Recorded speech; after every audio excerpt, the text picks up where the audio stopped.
Welcome to Chew the Fat. In this series, I sit down with high-performance guests over their favorite meal, and we unpack lessons in life, in business, and what it takes to be at the top. This is all part of my journey to raise $1 million by producing a cookbook called Eat with Purpose. Follow along on my Instagram, Frank Greeff. I hope you enjoy. John Fong, Chief Revenue Officer of Domain. Frank Greeff. Welcome to Chew the Fat. It is an absolute honor to be here, and the aroma is really already kind of like piquing my interest. I love that. Now, you sent me a curly one today. You said no dairy. Yep. No grains, except for quinoa. No sugar, and all natural. So today I've got you some lamb cutlets, macadamia and mustard quinoa with a balsamic glazed echalot and a mint sauce. Never made this before. Have a bite. Oh my goodness. Oh my goodness. This looks amazing. Oh, never had macadamia with quinoa before. Yes, I've never either. Oh, really? I made that up. It's a nice job with the texture. Yeah, Kind of like really rounds it out. Yeah. Oh. John, when I first met you and started working with you, one of the biggest things that stood out to me is your value of time, and specifically your time management. And so what I mean by this is every single day, looking in your diary, is 15, 30 minutes, meetings, and no gaps. And so I guess my question for you is, at this stage of your career, as you have been able to generate wealth and ultimately where you are in life, what's still driving you to do that? So many things in there, Frank. It's a great question. Let me touch briefly. I think there's two questions in there I want to touch on. One is, am I happy with how I arrange my time? Because I do stack my time in that way. And it's something which I think isn't necessarily how I want to keep doing it. Mm-hmm. So I think there's maybe a longer conversation there, but that's something I'm trying to be less stacked, less no gaps, prioritize more ruthlessly. Mm. That's something which I struggle with, I really struggle with. I think that's what's driving me. I am fortunate that my primary drive for work is not necessarily generating income, but it is other things. I was reflecting on my mission, I guess, this week, and a lot of it, I think out the different threads across my life, that mission has been around developing leaders with the people I work with, the nonprofits I volunteer with, and even with the customers I serve. And that for me probably continues to be the single biggest driver of like, hey, how can I use the territory, the corporation, the team I've been given to generate them into being great leaders and give them the ability to generate leaders amongst themselves? I think that's something that really drives me. That's one really big thing around leadership development. I do really want to have a big impact on this world. I don't know what that looks like. When I was younger, I had a very clear sense of what that would look like. And as I've grown older, I don't know. All I know is I've been given a set of leadership skills. And just like I want to use that to build leadership skills in others, I want to see what I can do with that in this world. And that might change from profit to non-profit, family, outside of family. That's kind of where I'm at. Interesting. Okay, let me understand, why is developing leaders important to you? It's always been like almost a pay it forward. If I think about my life, I've always been invested in as a leader. Whether it's at school or church or volunteering, there's always been this call of like, hey, you're a leader, we're going to grow you, we're going to give you leadership opportunities. I went to Knox Grammar School in the North Shore, and that's almost their motto. They just flood you with leadership opportunities, cadets and music and speech and drama and sports. And I think it's the why is almost not questioned. It's almost an end unto itself. Mm. So for me, it's something which I guess has been such a indoctrination, for better or for worse, in my life that it's just been a thing. I think if I actually stop why, I think there's some reasons around, well, obviously it makes sense, right? It makes sense. It's almost like, why have children or something like that, which is maybe not for everyone, but self-propagation is an end unto itself, whether it's for leadership, children, technology, wealth, et cetera, et cetera. But that truly doesn't answer the question. I think for me, what's important to me is ultimately that's when I'm in flow. I'm probably in the most flow when I look at a company like ours, or I look at a volunteer organization I've been a part of, and I see it run. And I see me set up a container and get things in place, and I step away and it runs itself, and it runs better than when I was there.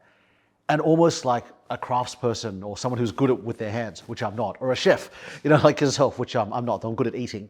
I can see there is a great satisfaction in crafting leadership structures, and I guess that is flow for me. So again, that's not really answering the question, but I can at least see why it's been a great self-fulfilling prophecy and something which drives me a lot. Amazing. And what happens to you, and what is the feeling when you don't meet that? You promised great questions, Frank, and here we are. It's a good point because I can think of various stages of my life where that happened. So as you know, I was at Google for a long time, and the reason I left Google was because most restructures at Google went my way. Someone left or restructured, like, great, I got a big opportunity. But the last one didn't. New one came on board, new boss came on board, I thought, great, new opportunities, and they didn't think that I was capable of what I thought I was capable of. And that's, generally how most of these things end, and that's fine. That happens. I've done this, I've been on the other side many, many times.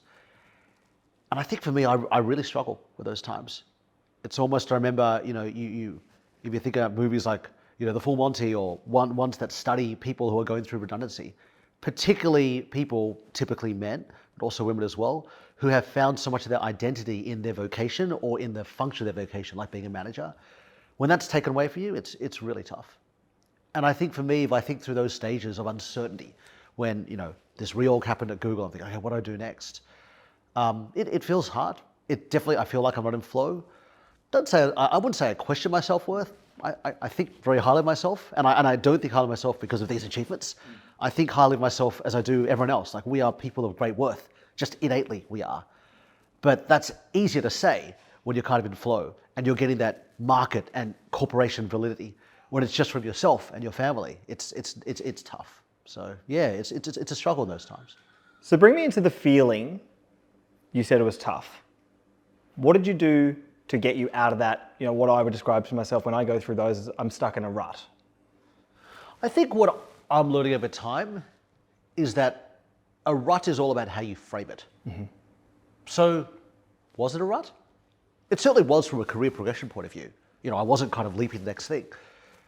But, I feel in life, everything has a silver lining. And sometimes what you think is a rut is actually the mountaintop experience you needed. And so for me, when I'm in those periods of searching, I guess I lean in. I embrace it as an opportunity to really understand myself and to question everything. And to question everything in a way that's very difficult to do when you're in flow and things are successful. Because when you're in flow and successful, and like right now, I love my job. It's great. I get to work with amazing people like yourself, right? Yeah, we've got problems, but they're all like good problems. Problems to solve, market problems, things are moving. It's actually very hard to step away and go like, why are we doing this? Is this right? Is this what I should be doing? Is this the convenient answer or the right answer? Is there even really an answer? And the good thing about a rut is kind of life, God, whoever, forces that upon you. And so what I do very practically is I line up tons of meetings. And not just people like, oh, have you got a job going, whatever, but people who I've worked with, I've worked for, who've worked for me, who know me. And in those meetings, I'm just talking. I'm talking and I'm listening and I'm brainstorming. And this has kind of, I guess, happened over the 25 years of my career now, where I go back to some of these people that have known me for decades, and it's like a mirror. I'm like, hey, here's where it is. What are you clinging to that maybe isn't serving you anymore? And what are things that are on your radar that maybe should be? And so I can think back to some of these periods, like the one at the end of Google. There was something similar at the end of Uber, where, which ultimately caused me to leave Uber and come to Australia. And that decision to come to Australia, which was not my original intention, came out of these conversations of me dumping on a friend, of them playing that back, and me kind of sitting with it, marinating it like that beautiful lamb we just had, and just going, oh, okay, maybe the way I thought my career should go is not where it should go. And maybe something totally, what was not being planned, like going back to Australia, maybe should be front center main course. So meetings, I guess, is the first thing, and trying to change the pace. Awesome. And apart from that feedback that you got that ultimately drove you to Australia, what would you say the single biggest impact conversation that you've had during those times that you can reflect on? Yeah, it's hard for me to imagine the specific conversation, because I have my note-taking app, Evernote, and literally my goal when I get into those situations, when I'm in a rut, is I say, okay, who am I going to speak to? Let's line up the conversations. I might end up having 5 or 10 conversations a day, right? And just churning through it, taking notes, thinking about it. I'll attribute this particular conversation to a friend called Adam. And me and Adam used to work together at Google almost a decade ago now, and he went up to Microsoft. And I remember having the conversation with him about 2 years ago when I was, thinking of leaving Uber. And Australia wasn't really on my radar. And he asked me questions about my family, about what I want for my children. And a lot of the attraction for us in Australia, because we were living in Silicon Valley before, is a lot of my cousins, my sister, my parents are here, and their children. And we have, I think, 8 kids under 7, right? So they're all kind of around roughly the same age. And at that time, he was pushing like, it sounds like to me there's more for you in Australia than there isn't. So a lot of it was about using his lessons, his own approach, and I love learning other people's approaches, holding up as a mirror for me and help me see into that. And I don't know if that was the conversation, but that was one of the ones that shifted from, hey, look, it's not like Australia, there's like nothing to do. There's a lot of cool jobs happening there. And there's this whole family bucket. What does that mean for you? You haven't thought about tapping that, maybe you should. That's awesome. That's really cool. So take me through, one of the things I'm really curious about is the difference between Silicon Valley and Australia. So, of course, in both countries, in America and Australia, you've worked in technology companies. Yeah. What's the biggest thing that stands out to you between those two areas? Silicon Valley has changed a lot in the last decade or so. I would have said a decade or so. Like I first went to Silicon Valley 20 years ago and I was studying there. It was a much more family unfriendly, a much more hard charging, much more unbalanced place, right? And I think almost how you might think out of New York, not as intense New York, but like we go hard, we work hard, we don't take our holidays, vacations for whips, breaks for whips, go, go, go. Like it's a grind, right? And I would say that even by the time I went back there for my second stint, this is 2013, that had changed a lot. And Uber was a good example. Uber started off as a company that was very kind of like, work like crazy, very, very masculine, culture, very, very toxic. But by the time I got there in 2019, it had really started to, I think be a lot more family friendly, kind of a no jerks policy. Kind of, yeah, look, work's important, but it's not the most important thing. That kind of mindset, that kind of mentality. Arianna Huffington wrote a great book on sleep, about 10, 20 years ago. And that had a big impact from like, sleep was kind of for whips before. Now it's like, look after your sleep? Like, you idiot? Like, what are you doing? Right? So I think even by the time I was there for my second stint from 2013 to, 2021, a lot had changed about that. And a lot of that has similarities to Australia. There's probably 2 really big differences, I'd say, that I'd call out. One is, in a positive and a negative sense, there's a lot of paranoia in Silicon Valley, right? So if you're at Google, one of the biggest companies in the world, you're at Apple, like you're dominating, it's great. You're always afraid, I think in a good way, that there's someone in the garage next door to you in Palo Alto who's building something better, building a better mousetrap that you could build, and you've got 100 times resources to build, but you won't, because you're too busy protecting your patch, because you're too big to move quickly and build something disruptive. And that's a very, I think, healthy paranoia. Clayton Christensen calls it the innovator's dilemma. And I think you really feel that there. That if you're in a big company, no one ever feels safe. Or as Amazon says, always day one. And I love that mentality.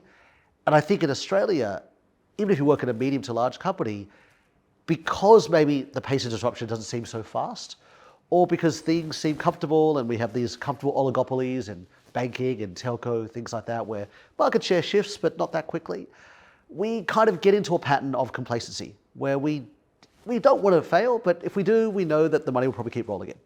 So that's probably one mentality, which I think is different. The other one is just people. Now, I think Australia and Sydney in particular is very, very entrepreneurial. We see a lot of amazing folks, like the company you built, for example, come out of here. I think for someone like myself, I'm not that unique in Silicon Valley. There's many people who went to consulting, did an MBA, was a tech company for 10 years, did all these different things. I think in Australia, for better or for worse, there's not that many people like me. And that in some ways maybe is a hindrance. Like, I'm more unique, I'm more different. I take some getting used to work with. But it's also probably positive for me as well. I am quite unique. If people value my skills, my experiences, they can either go overseas, they can come to me. So that's a difference, just more to do with the kind of density of the geography of graduates and people like that in Silicon Valley. Awesome. That's really cool. And what does it mean to you to be unique? Part of me, when you said that, has a trite answer of like, everyone's unique, right? And it's true, right? I think everyone is unique and there are so many different dimensions of uniqueness and diversity. And we tend to fix on one, gender or education or age or whatever it is. I think for me, unique in a corporate sense is, for me, my experiences are scaling global companies, in particular scaling global technology companies, and how you go from $1 to $1 billion to $1 billion to $1 trillion. Right? And I think that's a set of skills that is relatively lacking in Australia versus Silicon Valley, relatively lacking almost anywhere in the world versus Silicon Valley.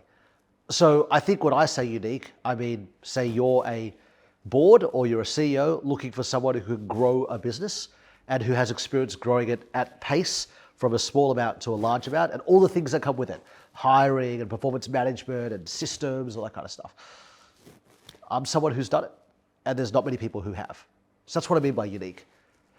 But if I take it in a more kind of like broader sense, I really feel that what I'm trying to do is get away from putting people into buckets and really appreciate the uniqueness that everyone has. A lot of my traps is like saying, okay, this person's like that, they can do this. And really, yes, they can, but there's so much more than that. And so many times in trying to make a quick decision as a leader, I lose the richness of the possibilities there are in not really understanding the uniqueness of the person. That's awesome. And talk to me, I guess now, so like putting myself in the viewers and the audience's shoes, they might be starting a small business, be a leader in a company. And you talked about you're trying to step away from this putting people in buckets. Yeah. And I guess I want to help articulate, why do you think that's important from a business? Like, why do you think that will help? Ultimately, we all think about scale and growth. Why do you think by doing that, you're going to help with those areas? Just to defend why put people in buckets, and I'll argue against it. The more senior you get as a leader, as you know, the less data you have to make more decisions with, right? So buckets or typecasting, or not much of the right term, it's an efficient way to run things. Like, okay, I need an accountant. Let's look at people with accounting degrees, for example, right? And I think the topic of scale, it's very hard to scale a business if you don't really take the time to understand what you need and match that up and then hire accordingly. So it's natural. It's almost part of human evolution and survival, is we need to make quick judgments and we use backgrounds to, force an identity that generalizes about a person. There's that famous book, Moneyball. And I think Moneyball is a really good analogy for how to appreciate whether it's sporting or corporate management. And for those of you who haven't seen it, Moneyball is all about a baseball team, the Oakland A's, and how they tried to figure out what were the most important statistics that really drive a baseball player. And it wasn't what everyone was looking at. It were different things. And appreciating the fullness of the person and the various statistics, they were able to find really good players who weren't valued by any other clubs, create a lot of value for not as much money, and ultimately be very successful at baseball. And I think a lot of the role of a manager is to do that, is to understand the whole person so you can effectively find arbitrage opportunities. Best examples for me is when you're promoting. You can fill this role by going externally. You can look for someone who's been a senior accountant for 10 years, or managed a team of 20 salespeople for 5 years. And you'll pay a market value for that. But if you really want to provide above market returns, if you can find the right internal person who has those leadership attributes, maybe not experience, you could maybe pay them half as much. You could give them a huge accelerant to their career. You could be a great role model that attracts other people to join your team. John, given your deep experience in these large-scale organizations, Google, Uber, Domain, and your leadership skills that you've created, I want to help the viewer or the listener who might be 20 years old, they're starting their career, starting a business. What would you do as a first step in that leadership journey? If I think back to one of the experiences, whether I chose them or fell into them or had them thrust upon me in my 20s that were very formative for me, probably the first one is actually around communication. When I was growing up, I loved debating in high school. It's probably the single most useful thing I did in terms of just, if you think about what we do each day, it's absorbing information, evaluating it, presenting a confirmatory or questioning case, and listening for response and rinse and repeat. And I think that's one thing where I just feel really grateful. My sister was into it. She was a few years older than me. As soon as I could do it when I was 10 or 11, I jumped into a team and been doing it the last 30 years or something. So I think it's a set of different skills. I think communication's number one. I think collaboration's another one. Ultimately, it comes down to, in any work situation, your ability to kind of get on with your peers and work together as a group. I was reflecting on my university days, and one thing I hated was group assignments. Like, oh my goodness, there's always some free rider in the group who doesn't do anything, you're trying to coordinate stuff. But actually, when I think of university, it was probably the single most analogous thing to real work, right? Where you're in a group with different people with different attention and motivation and skills, and how do you create something that's effective and get a good score for it? I think the third thing was leadership and management experience. So Malcolm Gladwell talks about the 10,000 hours, the 10,000 hour rule. I think given my own desire to be a leader, a lot of what made me a better leader than what I could have been was just practice. That was practice being the captain of a sporting team, volunteering at church, being a student representative, trying to start a little business on the side. All these things were racking up hour of all the things you do as a leader. You're trying to convince people to come work with you. You're trying to negotiate conflict. You're trying to figure out how much to pay someone. You're trying to balance the books. All these things are really important.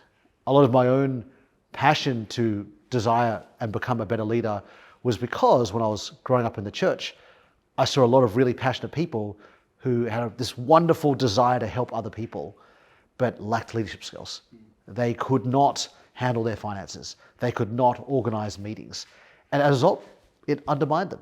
It overruled the fact they had such a great heart, great passion, would do anything, to serve other people. And so to me, leadership is like a lid. You can't go past that lid, and every bit of experience you get as a leader kind of raises the aperture of how much you can do. So yeah, I think when I think back to that, if I was in my 20s again, communication, collaboration, and just management leadership skills, you build those up, who knows where it'll take you, but it can be used in many places. Perfect. And now let's extrapolate out. We're now in our 30s, right?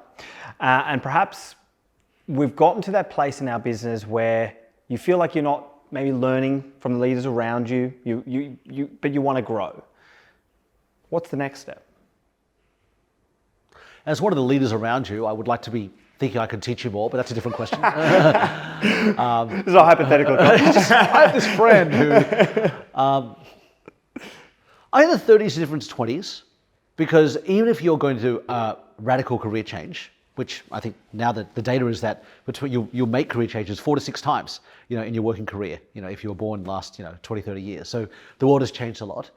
Even though you could make big, vocational shifts, who you are is kind of set, right? If you really like this, that's probably not completely going to change. If you're good at this or not so good at this, you can move the dial either way, but you're not going to fundamentally be very different in the way that some of those changes in your teens and 20s are probably more possible. I think when I think of my 30s, one thing which I wish I'd done earlier is start to build on my strengths, right? So sometimes you might have to die to different desires or things. You're like, hey, look, I always want to do this. I always want to, be the CEO of this company, or be really good at marketing, or be a technologist. You can. All these things are possible in your 30s, but they come at greater cost in your 30s. You might have a family by then. You might have financial commitments.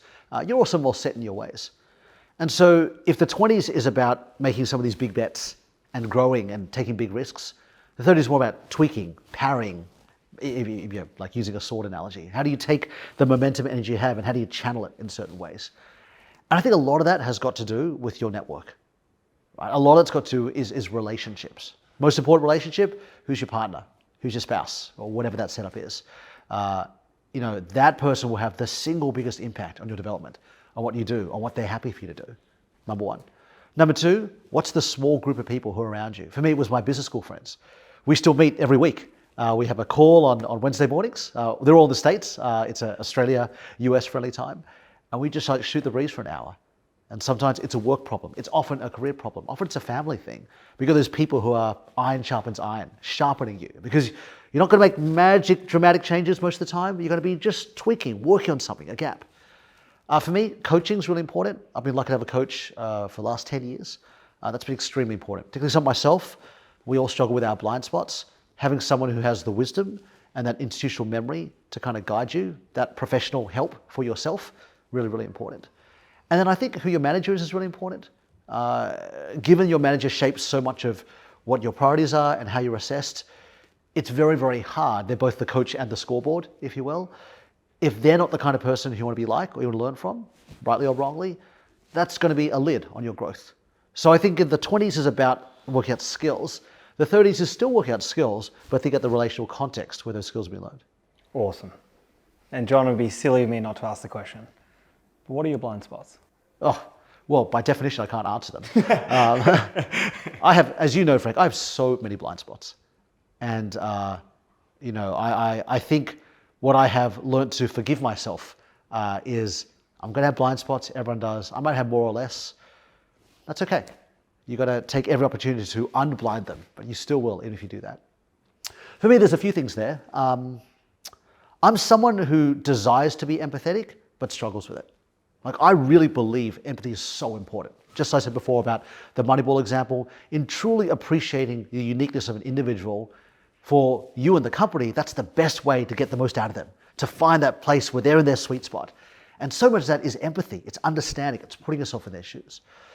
It's something I do not do naturally. It's something I actually have to turn on, because naturally I'm in my own world. I make this assumption, even though I know it's wrong, oh, they're probably experiencing the world as I am, the same values, the same beliefs. And of course they're not, but that's my natural default. And so for me, that is a massive blind spot. The way that comes out is often I'll give feedback to people, and we've been in the situation, right? And I'll give it to the way that totally hurts them, totally doesn't land.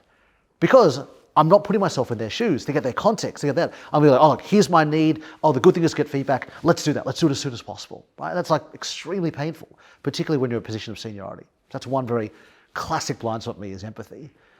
I think increasingly I'm aware of my blind spots functionally.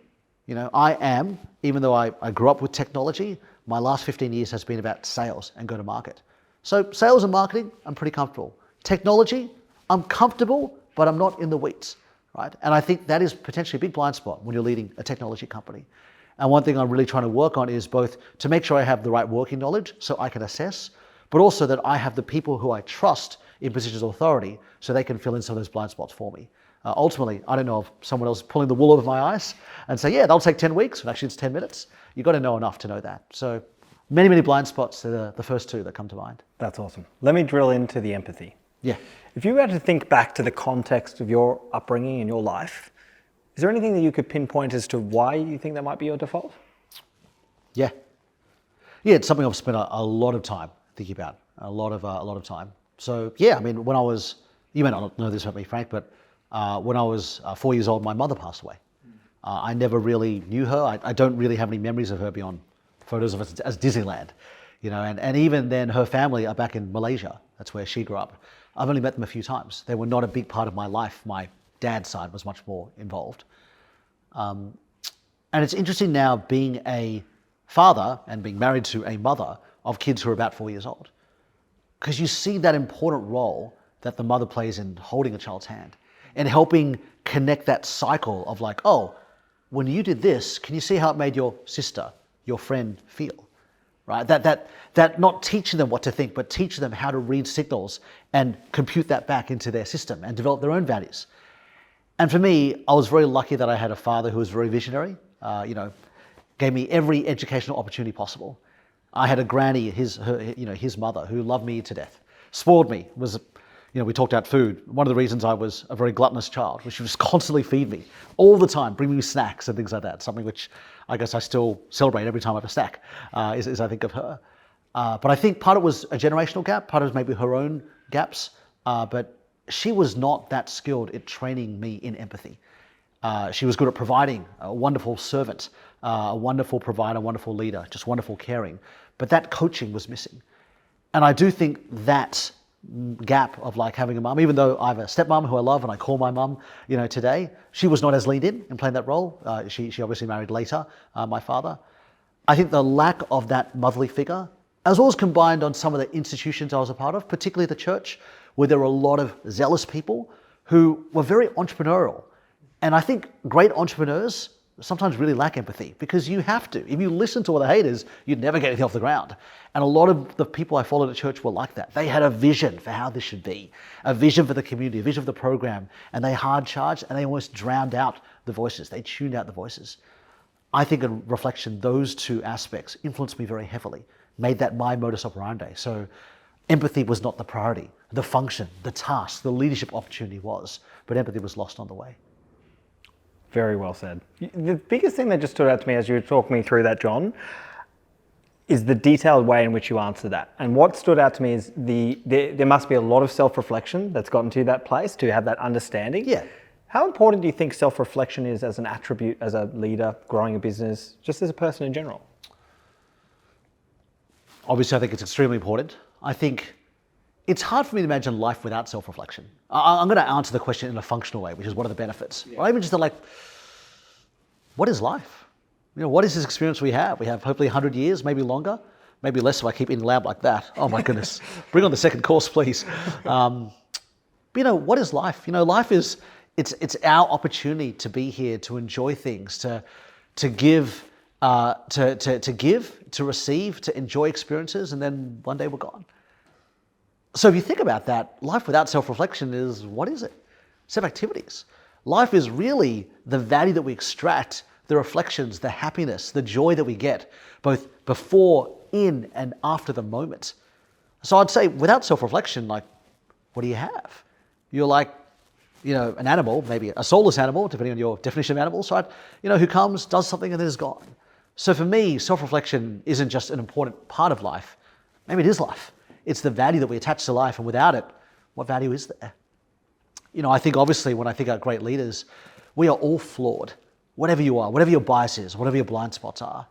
And so either you stay where you are and you persist with the blind spots and the weaknesses you have, or you choose to change them, or you choose to live with them or walk around them. But whatever you do, self-reflection is a key part of that. If you don't self-reflect, you will never progress past where you are, except for blind luck or you win the lottery or something like that. If you want to get to a place that you haven't been to, that gate is self-reflection.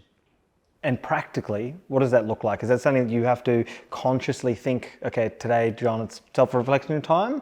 Or do you think it's just a continuation? You leave a meeting and you just start, thinking in your sort of subconscious. What does that look like? Yeah, I think one of the, we talked about one of the things I'm naturally challenged at, which is empathy, right? One of the things I'm naturally positively do is I'm always reflecting, I'm always analyzing. And part of that is actually, I do have this fundamental mindset that I can do it better, that other people can teach me stuff. You don't have to convince me that I need to learn from you. I know I need to learn from you. The question is, can I get out of my way and help get the learning that, that time and place has put you in here to teach me? And so that's the good thing. That's my natural modus operandi. So really, it's about eliminating the noise that disrupts the signal.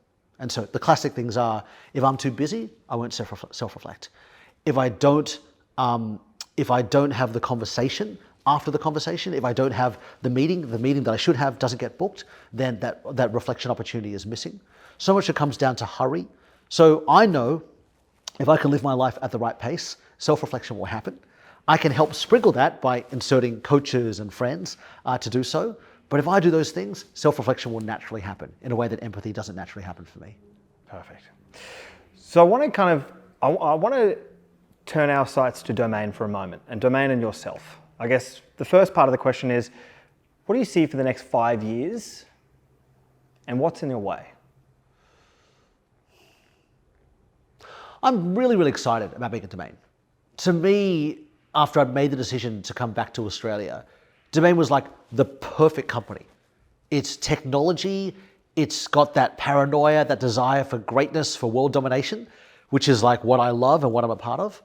But it's also literally a bricks and mortar brand. It's an enduring brand, particularly in Sydney and Melbourne, that's been around for decades, that we grew up with, that we love. It's not like a startup just started last week, which is also cool, right? But it had those two things, that stability and that legacy, but also that dynamism and even that Silicon Valley paranoia, which I like.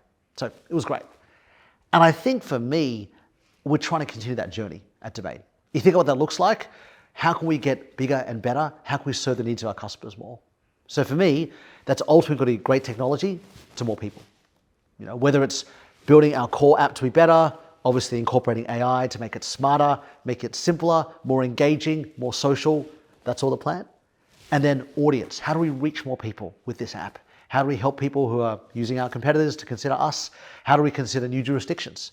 How do we go to new places or new groups, not just agents, but mortgage brokers? How do we use our data to do really cool stuff together? How do we even help governments and banks do the stuff that they're trying to do in valuations and planning, with the data that we have? So for me, a lot of it's a classic technology company expansion play, where you're building on the base you've got, you're building the audience you have, you're building out adjacent products, moving to adjacent audiences, and trying to give more and more features. And I can speak ad nauseum about the specifics of that, but that direction is very much where the company is and very much our sweet spot. I think in terms of what gets in the way, also it always starts with people. It always starts with people. The biggest blocker to our destiny is ourselves. And I think for me at Domain, if I think of myself, what are the challenges we have? Number one, trying to do too much. And that is a reflection of me. I want to do everything for everyone. How do I prioritize ruthlessly? So we're just doing the most essential things that are going to help us, number one. Number two, how do we create these learning cycles internally? One of the customers are giving us feedback. The market's giving us feedback. How do we translate that into the right priorities? And it's really hard because it's one thing to hear feedback, well, that sucks. It's nothing to problem solve. Well, actually, the problem isn't just fix that feature. It's basically how we do architecture, or we don't have the right roles, or something like that, or we're spending too much or spend too little. Typically, the answers to simple problems are very, very complex. And as a leadership team, we need to kind of set that up. So for me, it is trying to, the next 5 years is about kind of bigger and better technology to more and more people. But really, there is a cultural and a structural challenge of how do we make sure we're not trying to take on too much, how to make sure we're really listening, and we're really trying to ask the 5 whys, figure out what the answer is before implementing it. And if I reflect on some of the things that I've been trying to work on at Domain is, in the past, we probably haven't gone deep enough in the fixing. So we've added the Band-Aid, we've added this, we haven't gone and said, oh, actually, the way we think about technology is not right. We need a common platform or a single sign-on or whatever those things are. That's where we're trying to get to. And what about for you, John Fong? What's your aspirations over the next 5 to 10 years? Where do you want to get to? For me, if we go back to that first principle of leadership, I want to be developing leaders and using my leadership skills to impact more and more people. So I think there's a few different ways that goes. I think when it comes to sheer, companies, I love what I'm doing right now. It's a great job. And naturally, if we continue the expansion plans that we're talking about, my leadership impact will grow. We will have more products to sell and help more people with. There'll be more revenue to look after. There'll be more leadership challenges. And so for me, that's what I'm really focused on and really excited about. Awesome. And the last question for you, John, is you're 80 years old. You're sitting on the couch. You're sipping a warm water, as I know you like to have. Beautiful, love warm water. And you're reflecting on your life. And we've, of course, talked about leadership and growing people. We're going to park that. What are you most proud of in this moment? Well, my first reaction is 80 years is still young. I better be running and jumping and eating lamb, when I'm 80, and hopefully for many more years after that. But if we take 80 to be a metaphor for kind of like more advanced in life than I am today, it's very hard to get past family. Very hard to get past family. I think first and foremost, I want to be known as a great husband. I want to be known as a great husband. I want my wife to feel really loved. I want her to feel really appreciated. I want her to feel that I put her needs first. And that's all well and good until there's real trade-offs to be made. And I think that's, if I think of when I'm 80, number one, hopefully my same wife is still at my side, and we're hanging out together and we just love each other's company and we're passionately in love and we're doing stuff together, and crying kids, grandkids in the background. I hope that's the first and foremost thing that I have done in my life. Secondly, for my children, and we know that so much of the impact on kids is before the age of 12, right? By the time then they're set, you're spending a lot less time with them. I will want to have thought that I have given the best for my kids, not just as a provider, but the most precious thing that I struggle to give anyone, my attention. That I have been there, comforted them, stepped into their world as their world changes. And I really, really hope that I feel I have no regrets with how much that I have given them. And the third thing is around myself. We talked a lot about reflecting on ourselves, our past, our history. I love that stuff. And I believe that is the gateway to all other things, including great relationships with my wife and with my family. I hope that when I look back, I don't regret that I didn't spend enough time for myself to grow. That's really, really important. And that's not just really by myself in the woods or something. That's, with coaches or, with friends, or running, or things that enrich me and help me grow and develop my brain and my soul. And I think pretty distant fourth, but still really important, I will measure my impact on the world. I will want to think about the impact that I had, the leaders that I developed, the companies that I got to lead, the customers who I hoped really were better served because of changes that I had made to develop things. And I hope that I have done a good job in that. But as I speak through it, it is a pretty distant fourth. Even though that might be my mission, those other three things are much, much more important. Awesome. John, thank you very much for your time. Appreciate having you on. Thanks, Frank, for letting me literally chew the fat today. And thanks for this series. It's really exciting.